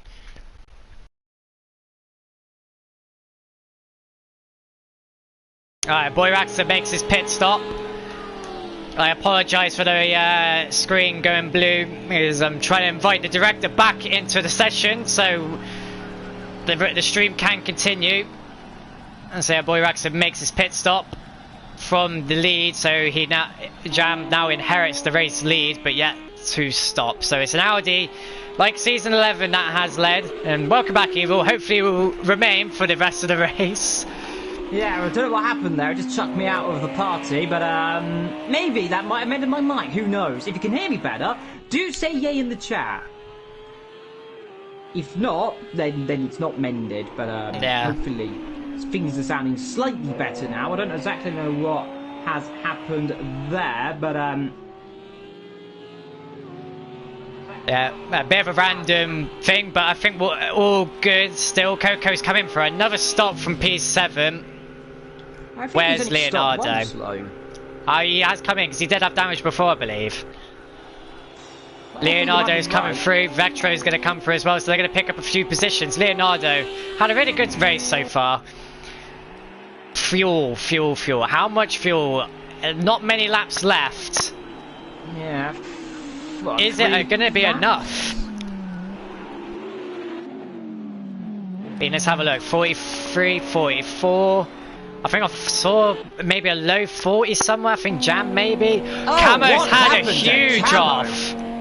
That car is absolutely been annihilated. What yeah, on that is total. totaled. Has Camo done? He's flipped it. That car's been over. If you look at the top left of the car, he's definitely been downwards. off. That has gone upside down somewhere on the circuit, and I'm not sure what I have a feeling it may have been at the Stefan Bellanes's just before the Swallow's Tail. That the fast left-right after Flansgart, and he's going off again. He's going too fast. He's just knackering the car even more. I mean, it's already pretty battered up. It's going to be even more hurt now. That is a big repair job with a big repair bill and a big dent in his race hopes there. He looked on set for a good race and it is just falling apart. Here comes his teammate in the pit lane as well. Not a good race for these guys. Not a good race. I'm wondering because ESS was ESS was right down the back and he was actually closing up to him. I wonder if they had contact potentially. We can't say for certain. Nah, they're too far apart. Well. Jazzman and Vectro catching up to each other so far in the battle for P number 8 and 9 so far in this race. Going well. Meanwhile, up towards the front, Gaza is got his teammates. Potential team orders, do you reckon? Or are they going to keep it Linus third? I mean, Gaza is the lead driver. I mean, he has got more points. Flash of the light. Yeah, oh, was there flashing of the light? Oh yeah, there is a bit of a flashing of the light. So maybe we could see a switch around. Maybe Gaza's got the pace. What's going on? We don't know the there's obviously some form of communications going on between these guys, probably. Doesn't seem like they're getting out of the way. I mean, Gaza, he's roaming around on the brakes a bit. I mean, there's who's that behind him? That's Tinus. That's Tinus behind him. So if they're going to make a move, they need to do it now, or they need to help each other and just pull away like they did at the start of the race. All of a sudden, this race turning upside down very suddenly is Tinus and Boy Raxa and Gather will start to convert. Meanwhile at the front, Jam, who is got himself more of a gap than well, than anything really right now, 22 seconds, but that's not going to help because he'll be probably around Papano, I think, after he comes in, as Baraxa runs wide. He keeps the car on the island. Gaza runs wide. This 3-hit-miss hit, well, it would have been what I should call hit-miss hit, actually, because it's a very much cooler sounding name. But of course, that's if an old Jimmy Broadbent reference there, of course. But nonetheless, Baraxa, Gaza, Tinus. That is second, third, and fourth. Camo's car is broken in the pit lane, and everyone is going good. And that there goes Camo. Camo's just gone. Yeah, so that's another DNF. Well, a lot of DNFs, a lot of drivers just... It's a shame to see, but we've had a lot of DNFs. I mean, we unfortunately lost Foggy, who broke his arm, I believe, and pulled out of the season. So I hope you get well, Foggy. I believe your arm is now repaired, but I wish you a fine recovery nonetheless. But yeah, Evil... A lot of these drivers just not sticking throughout the race. I mean, there's still points on for grabs, even if you don't finish that well. I mean, surely finishing the race is just to pick up some variety, just keep a bit of morale going there. But I guess some of them just don't want to go through the pain of completing more laps and potentially being in the car again. Indeed, Jazzman, it's called on to victory. So, well, now that's showing Jazzman's got a bit of pace right now. Venture's crashed into the wall. Yeah. Well, that's. I think that might be a bit of damage. Jazzman's got a lot of fuel. Like Bagna's got more fuel than Venture, actually. This is not a very good place to be near another car. He's not really getting out of the way. Ooh, that could have been a horrible crash there. Are they racing each other, or are they letting each other through? What's going on? I think they're racing each other. There's a bit of contact between them. Bit of door-to-door contact, but I don't think Vectro really has any opportunities to get back through here by the looks of it. Well, live and let die, they say, and let's hope it's not live. Well, let's hope it live and let die, but that's a reference to James Bond for you there. Meanwhile, these two are closing up front. I thought for a second they were definitely closer, but we'll keep an eye on this battle here for supremacy of the grass trophy, and well, right now Vetro's doing a good job being on the grass there and keeps the car just about going in the right direction. He's doing quite well to be spared. P9 on a track he's not been having much fun on. Let's have a little look at Jazzman through here. Let's just see how he does this corner reef. And let's see, he'll probably take it quite shallow. There he goes quite wide. And let's look at Vetro. You can see he just cannot get the car. Though said again, I do say that Jazzman does exactly the same thing. So kind of equal in the end, but it shows even these guys who have been in there a long time. Jazzman is no slouch. He's leading the championship. They're making mistakes, and so is Vectro. And remember, of course, Vectro definitely not bad this season. He's P5, I believe, from so P6. far. I believe it might drop him down to about P8, I feel, after this, because of all the other guys who are ahead of them. But I'd say one driver who's doing a good job, it's Leo. In the Lamborghini, a bit of damage on the front end, but this is by our fellow VSR, well, your VSR boy, Mr. Wolf. Yeah, running P6 at the moment. He's doing okay. He's had a bit of a slow lap last lap, so I'm assuming he's had a spin maybe somewhere. Chazman lapping a 16.0. The pace is dropping off a bit now. I think the tyres are slowly bleeding off now. Papano's sitting P5 with a penalty.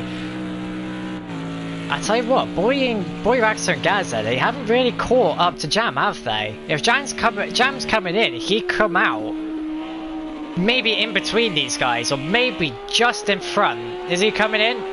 He's going out again. He's going to be leaving until the very last minute, so if he's going to come in, it's got to be this lap. If he goes out and does another lap after this lap, he will be disqualified for not making a mandatory pit stop. So he's got to come in. He's got to come in this lap. Vectro's spun, I think, has he not? He has spun, because he's got behind Coco, so whatever's happened there is not going well for poor old Mr. Vectro, who's struggling more and more this season. And going downhill, but then again, this circuit doesn't like. It's a circuit that, to be fair, when he was talking to me earlier on, he said even I was about the same speed as him. So, and then if you don't know, I don't know this circuit very well. As we go to P2 so far, battling away with Gaza. Tinnis is definitely catching these guys. Oh, he's definitely going faster, yeah, an 8:12 too. That's definitely the fastest lap of the race by far. Evo, I just want to point out, where is Jam's pit box? Because if it's after the start-finish line, he will be pitting in on the final lap of the race, and he will get disqualified for that potentially. I think if you come in the pit box, no matter where you end, as long as you come in the pit. I will refer to the AOR rules in just a sec, but I'm pretty sure pitting on the final lap of the race is prohibited, because if Jam's pit box is beyond the start-finish line, he is technically on the final lap of the race, isn't he? That's a fair point, so he might get himself in a bit of trouble, inadvertently, but hopefully nothing bad. Like saying that, they've caught 2 seconds now, not a lot of action going on in this race. Well, just play a game who's having a very lonely race so far. Do you know who it is? Poor Riesas. Look at him.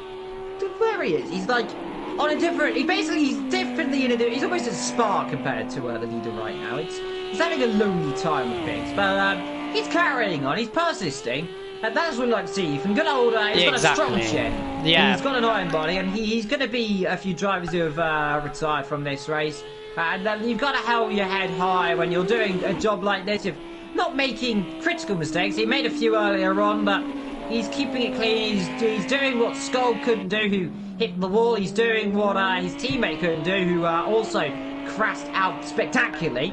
And so far, so good. But meanwhile, Tennis battling away with Gaza. And that allowed the battle for the last point on the podium. And Gaza definitely looking feisty in this race, but Tennis looking quick. And it's the first time we've seen Tennis really at this true pace. He's been quickling Gaza a few times, but they've been rather equal.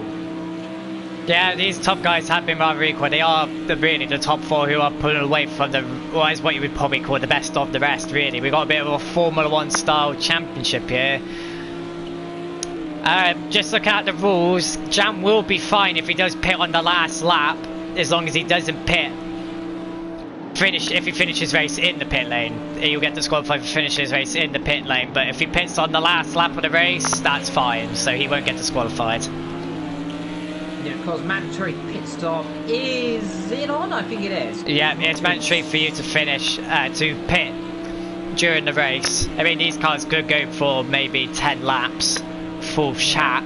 So Jam's leaving out as long as he can. I mean, he's trying to open that gap up because Boyrexa and Gaza, they're lapping nearly as fast as him, but they've got another driver to contend with, and that is Tinnis, who's literally sitting right there. He's caught back up. I mean, he's basically carrying the Italian stallions because Jasmine's just well out of position. I mean, I don't think he's going to get to see the top 4 unless something really, really catastrophic happens. But yeah, I mean, I think it's going to be Tinnis leading the battle here.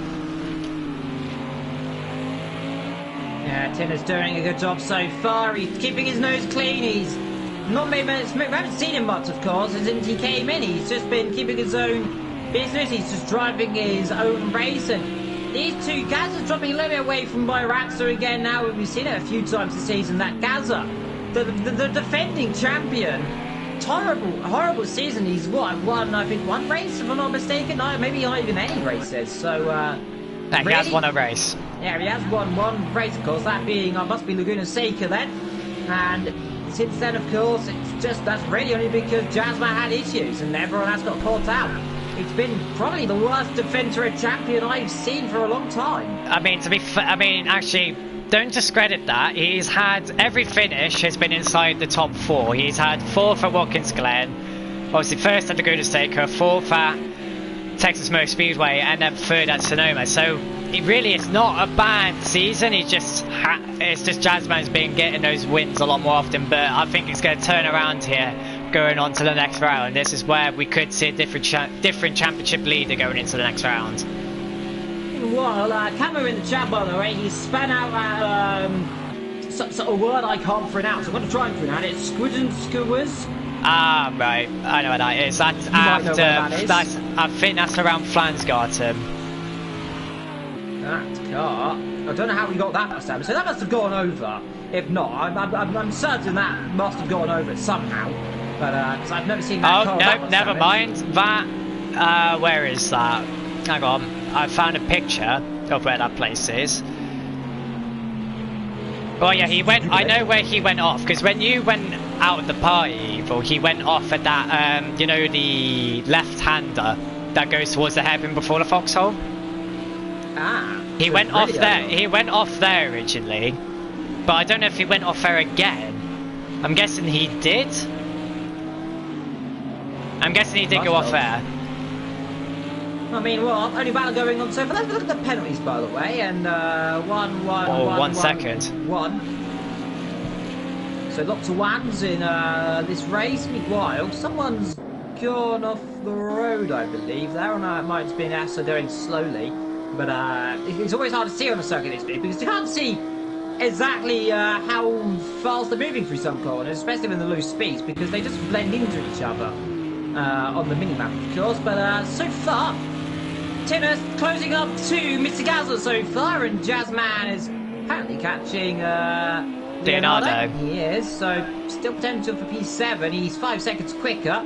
He's not going to catch Wolf unless Wolf spins, of course, and it looks to me like Pano looks to be a very spitting P5 in this race. Yeah, Pano's out in his own little world, isn't he? So it was not the S's where Gazza and Boyrax and Tinnis are coming through. It was not here. It was at that corner that I previously mentioned. So if he did crash off there, that is a long trek back to the pit lane. Probably explain why he'd lost so much time, possibly. So yeah, he didn't go off at the S's. I'm guessing he had another off at the place he previously went off. As Tinnis goes wide out as Swallow's tail, well, a little carousel. That's going to hurt his speed here now, because if he had any... Oh, he's gone off again. He's not going to... Ooh. Yeah. He's got to be careful not to get stuck on the grass, because that would have dragged him off. Excuse me. If he had any chance of trying to make a move on Gazza now, it's gone. So he's got to wait another lap now. We should probably turn our attention to Jam, because he's got to be coming in now. It's going to be crucial to where he comes out. There is a 2-3 second gap between Boyrax and Gazza, so if Jam could come up between then, that's not bad, and he has a chance of potentially winning this race. Let's see what happens. He's got 15 litres, probably needs about an extra 10 possibly to finish this race. And he comes. These guys, of course, all coming down. Exit towards, of course, what would be, I think the corner is actually called T13, of course, but here they come. And well, down, they might come out way ahead of Jam, actually. Yeah, they'll come out well ahead. Jazzman's... Has he even stopped? He hasn't even stopped. So yeah, he's going to come out way beyond. And like I said, his pit box was way past the timing line. So he's not even going to get to finish on the podium. They're only just... They're just coming up the hairpin, aren't they? Yeah, they've just negotiated the first turn. I don't see the top three making any mistakes. They've been planted all race long, so I think Jam might just have to settle for P4 at this point. He's done well enough now, though. He's did an excellent qualifying. I mean, that was Jasmine and Leonardo, the Tier 1 league coordinator and the recent Tier 2 driver who won up the Sonoma, promoted up to Tier 1, battling it out. I don't think there was much of a fight there, though, was there? And looks like the generic pass course. Leonardo looks like his tyres are gone. They're definitely, well, something's definitely gone, because look at the pace Jazzman's gone. That really shows you Tier 1 to Tier 2 pace, I suppose, in the end. But of course, he's doing a fantastic job, Leonardo. A brilliant debut nonetheless. He's going to be Coco, experienced driver who's currently driving on the grass. He's going to be Vector, who's not enjoying this circuit, so I'll let him off. Kevin, who's really having a bad time, and poor Risa, who's so far in literally a different postcode, which I feel sorry for. He had offs earlier on, but of course, so did Jazzman, so did everyone else, and that's what happens, of course, in races like this, as he goes and almost spins it off for a YouTube corner, but keeps itself on the island. Well, there's first, there's second, and there is third, Ethan. 1 lap to go. one whole trip round this Nordschleife and they're done, and they never have to race here for a little while longer. Yeah, this is the final time, and this is probably where adrenaline is going to be at its highest. As Vectro makes another pit stop, probably for damage. It's unfortunate to see, so it looks like his top 10 finish is going to go. There goes Kevin. It doesn't look like Vectro is going to finish in the top 10 here, Evil. His top 10 finish streak is potentially gone now. But here come the top 3.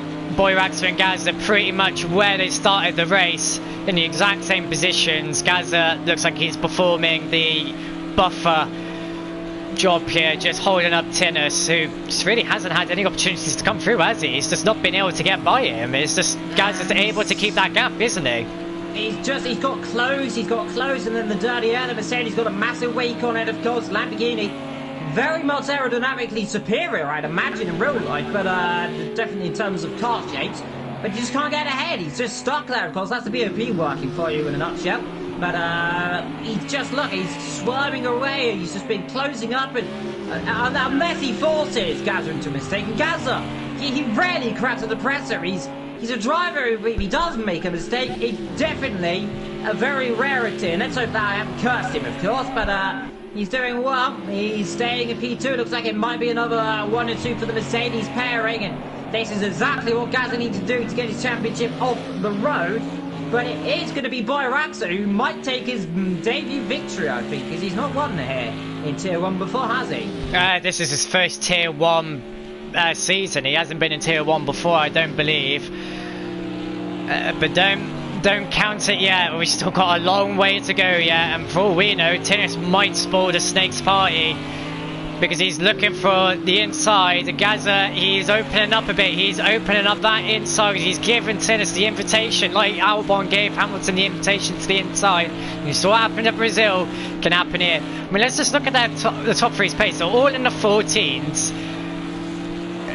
Boyraxer a little bit slow, but Tinus is going that little bit faster. Whoa!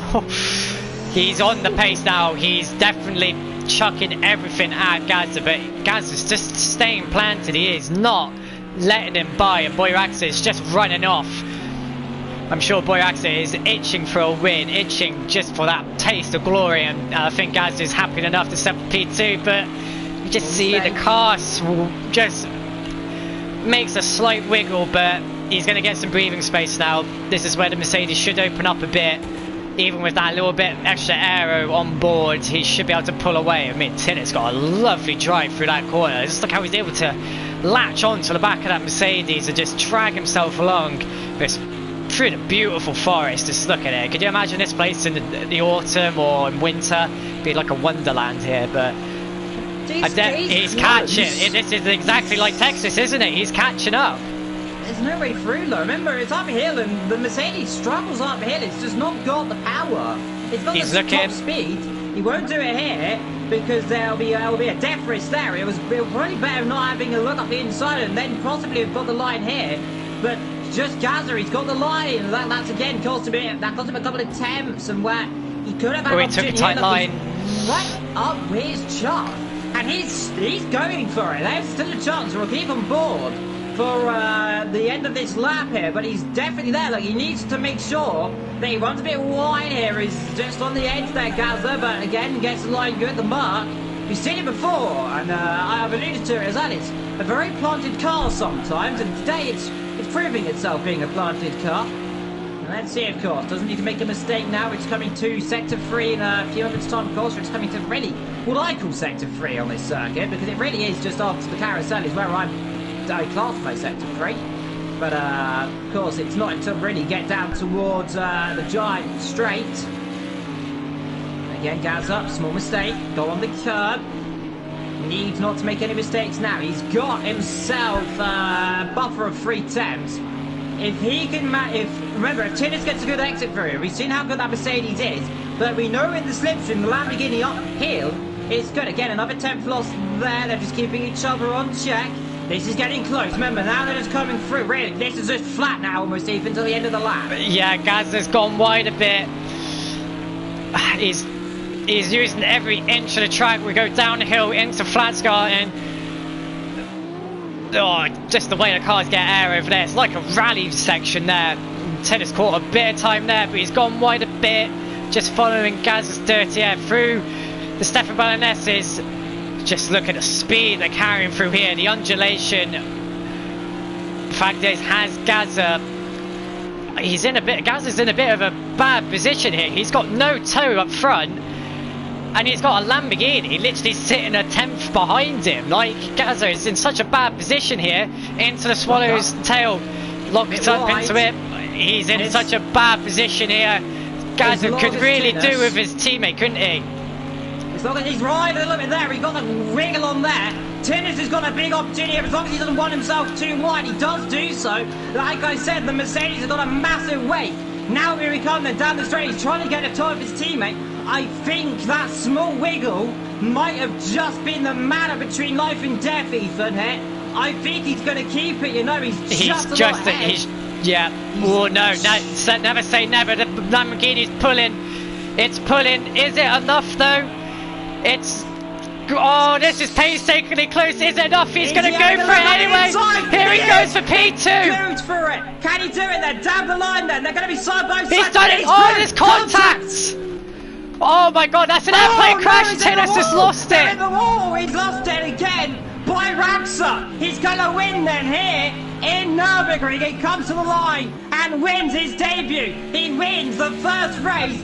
Gaza P2. Tennis P3, but I think this is going to be taken to the stewards. Oh my gosh. Tennis literally threw everything at it there. It was almost like he had nothing to lose. That is almost the word. That could have been season 11 levels of accident there. You're doing over 170 miles an hour down there, and he just forced the Lamborghini into a position where it's either you crash or I crash, and he crashed as a result of that and lost P2. He almost had it, but Gaza was not gonna let any of it happen and still retains second position, so it is a snaked 1-2. Dylan finally gets a good race underneath him at what is probably the most difficult track of the calendar. He gets P6. But holy cow, what a finish. Jazzman, a very disappointing race for the championship leader. Almost certainly has lost the championship lead now going to Sakito. Comes home to finish 7th. Let's calm down a bit. Leonardo on his debut in Tier 1. Promoted up to Tier 1 from Tier 2. Will finish P8. Not a bad race from you, sir.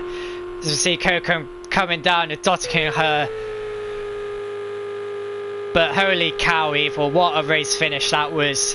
Do you think that was a bit extreme from Tennis, or do you think that was just within the rules there? Because that was pushing the luck right there.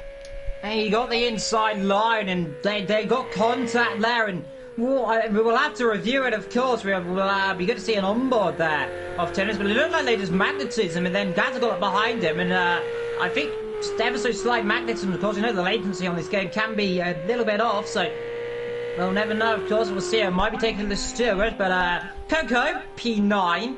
We're still waiting for the other guys to finish. They've got over 2 minutes to go, so we'll be here a while. Kevin Myers is going to finish down in P number 10 then today. A quiet race for him, of course.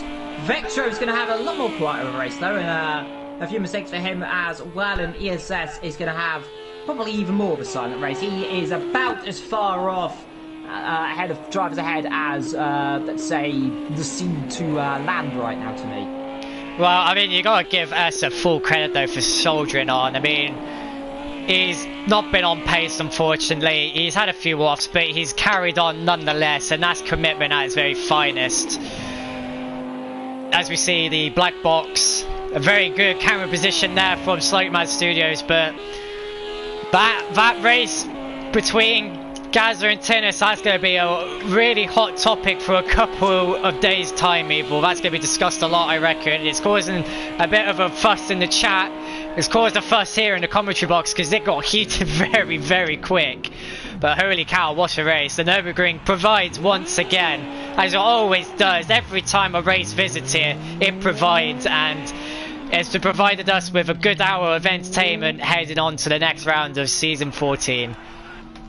Indeed, Leonardo's decided to park his car. He's happy with that one. We're still waiting for Uro to finish, by the way. He's just coming through the last couple of corners now, and he will be the last driver to finish. He not made any mistakes there. He's just about kicked out of the wall. Just about. Well, Skull went through early on and broke the car. Well done to him, though. Well done to him. Well done, Asa, for finishing. And that is your grid then. That is the final car. Byraxer wins his first Tier 1 race. Gaza P2. Tinnis P3 there. We'll be seeing that potentially maybe in the stewards. We'll see what happens because of that. Jam 4, Papano, Wolf, Jazzman, Leonardo, Coco, Kevin Myers, Vector 11th, ESS in 12th, and Camo 13th. Scold did not finish. Neither did De Thomas as well. Yeah, a few non-finishers, but the Nüburgring does bite. In order to win here, you have to finish, and Byraxer well and truly finished after what was probably one of the best qualifyings I had ever seen. He well and truly smashed this race. We finished just underneath an hour, so not too far off what you said, Evil. Maybe 56 minutes, just over 59, so just about 3 minutes and 7 seconds over what you predicted, but not too bad to be fair for this race. What was 90 minutes last time we raced here, this felt just as long and just as chaotic as it always is, but that's the race done. The drivers can now relax, breathe, and just reflect on what they've just driven for the past hour. That's a lot of kilometers racked up in a short amount of time, and I'm sure some of them are absolutely thrilled, and some are probably really disappointed and in tears, yes. Indeed. Well, let's get as we've got one of the drivers in, and that is Byraxer, of course, who's joined us, and we'll speak to him first. Then he's the only one of the top 3 so far to join. And Byraxer, first win. Congratulations, my friend. I reached out my virtual hand, and I'm shaking your hand. I'm shaking my hand in real life to you, if you're wondering. But your first win, your teammate on the very last corner almost had a monumental accident. But how's that going to feel at the Nordschleife, the hardest circuit in the world, in Britain, of course. It's Britain, according to my game. But to win here, how special is that going to be? Yeah, it's pretty good. It's one of my favourite tracks, so the win around here is amazing. I didn't think I was going to be able to win the race. Getting pole was an achievement in itself, and then leading the first lap. And then the next thing I knew, I was leading on the final lap and was able to bring it home for the win, so very happy. He didn't really make any mistakes as well. And in terms of a drive as well, I mean, how do you enjoy the Nordschleife? That is probably a stupid question, but do you enjoy the circuit? Yeah, the flow around this track is, you don't really get that anywhere else, and just being able to drive around the limit is incredible, well, amazing. So the win is just, very happy. Indeed. Well, moving on to not second, because Kimmy's gone on strike, I think, for a while. But let's go and say hello to Tinnis. P3, and take us through, Tinnis. What happened there right at the end? Because had a bit of a scary moment, to say the least. There.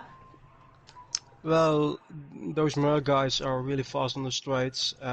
This was the only time I was close enough for an attack. So I tried my best, but we got a really little contact on the first left-hander, and the next left-hander got another little contact, and then that unsettled my car into the guardrail. But yeah, it was all or nothing for me, because I lost a lot of time behind Jam after a really bad qualification, and it was just one big how do you say it in English? Roller coaster? Yeah, roller coaster, yeah.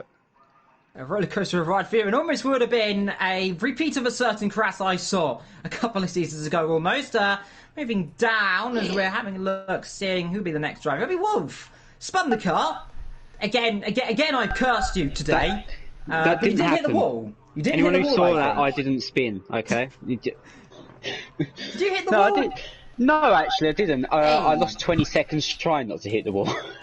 Yeah, we saw that. A bit awkward. Just to take us through what happened there. I just got the curve look like. Yeah, I was a bit deep on the first part, so I was obviously on the brakes a bit more because obviously I was tight around the corner as it goes past, and I clipped a bump and the rear brake locks out. But I kept it out of the wall, So it cost me 5th place, yeah, but which is unfortunate. But my aim for this race was to get a decent haul of points and to not have a crash. And I wouldn't call a spin a crash, so I think I've achieved that today. I'm quite happy with my result. So yeah. Apart from that, it was a pretty boring race on my behalf.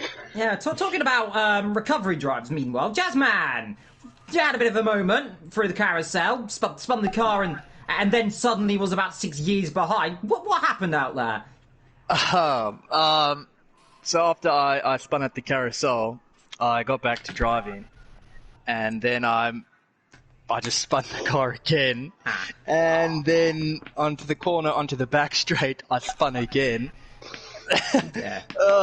So hopefully those are all my spins in a race for this season. I hope it happened at one race. But I'm at least I think I still managed to keep the lead of the championship. So overall, it wasn't such a bad day. I'm happy to get 7th. I was shocked to get that. Yeah. So overall, a wild roller coaster of a race for me. Crazy. And indeed, sorry to cut over there, but that one as well, I had a bit of a moment up the inside of another car. I'm not exactly sure who that was off the top of my head. I think it was one of the Audis. But oh, yes. Just had to go for it, I saw. Yeah, I'm going to look at my POV footage just to see, but I think I mean my car was there, so I just popped it up the inside. But yeah, I did get some contact with Papana, it was. But I'm going to check over and see if maybe it was a bit too aggressive. For now, I can't really comment because I need to go look back at the incident of in question. Well, we'll move back up because our own version of Kimi Räikkönen has joined us. Mr. Gaza, P2, 1-2 with your teammate as per this season. Well, not as per you this season, but as per seeing you up front again for the first time for a little while. They had a bit of contact with Tinners, as we spoke to Tinners earlier. And take us through what happened with your end. Don't know really. I haven't really watched it back. Yeah, obviously had the slipstream was just going on the horizon, and yeah, I can't remember. I ain't seen it back, but it was pretty close. Obviously, like going downhill, and then yeah, he just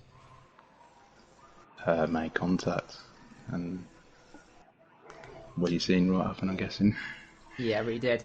And you had up and down with your teammate as well. You're catching it at one point and got in about 3 attempts as well. Just you couldn't get the pace in the end against your teammate. Oh, it's strange. I don't understand it. The pace was just nowhere near what it was like in every other session being in. Really bizarre. Well, moving.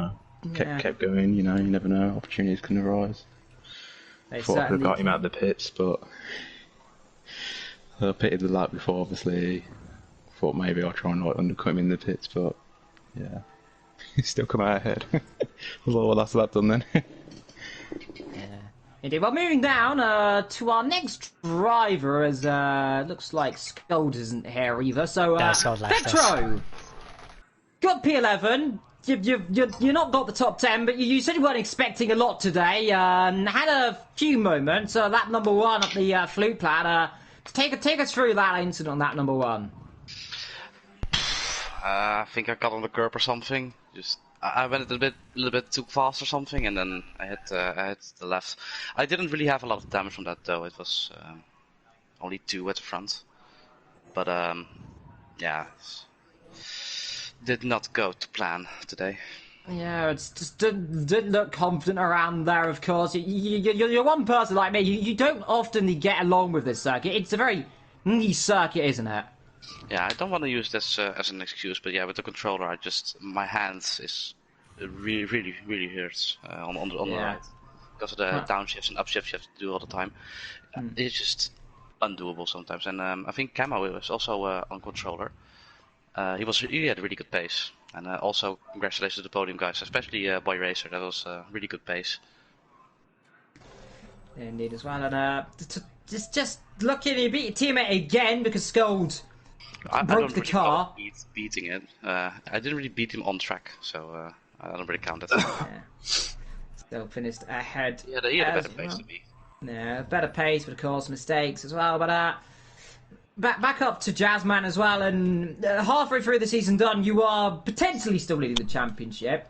Maybe. I think it might be about 2 points. I think it's 2 points. Yeah, 2 points. Yeah. I think it is 2 points, So, coming into Sakito, which I believe is meant to be raining in there. I think it might be, or am I mistaken? Yeah, it's raining. Yeah, rain. Rain. So, how are you going to cope with the second half of the season? What are you looking forward to now for the remaining part of the season?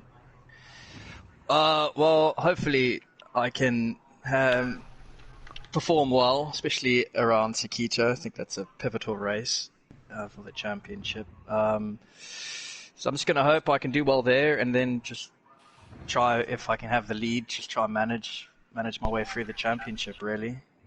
That's really my plan. Hopefully it works. Yeah, indeed. And up to Boy Racer in Gaza. Now, there is a certain circuit that might really help you. It's called the Hockenheimring Classic. It wasn't my idea to put it on. So if you win, say thanks to me. But looking forward to that circuit, I think, probably you two. I'll let you go first, Benji. Yeah, be able to run the mark on low downforce, so be able to see what sort of top speed I can pull. But the Lambo has been so quick on the straights this season, so it's hard to know which car will be quicker. Yeah, it's going to be close. And Gaza as well. Do you reckon it's going to be a slipstream train, I think, around that circuit? Possibly, yeah. Probably be getting overtook by the Audi, like, if I'm honest. Ooh, that's a controversial topic. Is the Audi going to be quick down the Hockenheimring? I think it might be, possibly not. Who knows? It could be. It can be quick as well. And to be fair, Jam only finished in P4 around this circuit as well, but did good qualifying, and of course he's not here. And also back to Wolf as well. Second part of the season as well. You've got your first, I think, top 6, if I'm not mistaken. Yeah, it is. Yeah. So the second part of the season, are you hoping for more greener pastures in the first half? Yeah, I mean, I guess this is the first semi-clean race I've had all season. I mean, obviously today I've been struggling a bit with the setup today, but yeah, hopefully for the second half of the season it'll be a better race. Because of the bad luck I have had, I'm going to be starting near the front at Sakito, so hopefully I can maybe get a podium. But I think this season my aim's got to be just to keep my nose clean, because so far I haven't really been doing that. Indeed, of course. Did you reckon it might be attrition to the new rail as well? Do you think that might be a possible factor? No, I think I've just been unlucky. I made a few mistakes on my part, but I wouldn't blame it on the wheel. Nathan, have you got any questions for our drivers today? No, but I have got something to admit. I've got the blue screen of death, so I can't actually see anything. But so we can't exactly round the stream off yet because I actually can't see what I am doing. But I'm guessing you guys are pretty relieved that the most dangerous, most challenging circuit is out of the way. But now you travel to Japan, to Sakito, where from previous experience the Mercedes is a bit faster. But Jazzman, Sakito was your debut, I believe, at Tier 1, and that was a race that you won at Sakito. Do you reckon you can replicate that? I hope so. I'm feeling confident, as it is one of my favourites in this game. So I'm pretty confident I can do well. Yeah. Fair enough. Well, that's all I've got. Congratulations to all of you. You've completed a very difficult and challenging race, and I'm sure you guys are happy that it's all over. Yes, very. That's it. Indeed. Well, in final words from your boy Evil, thank you for joining us. I really wanted to interview Skull, but he broke the car again, so I can't interview him. I don't know what happened. Netflix. He's watching Netflix. Okay, he's watching Netflix. I think that says it all. Netflix and chilling there. He's given up. He's parked the car and he's Netflix and chilling. Well, on that bombshell, I've been Evil. Ethan's been Ethan. Thank you for all of our drivers joining us for interviews today. Until we go to the land of the rising sun in Discount Suzuka, we'll see you soon. Take care and goodbye.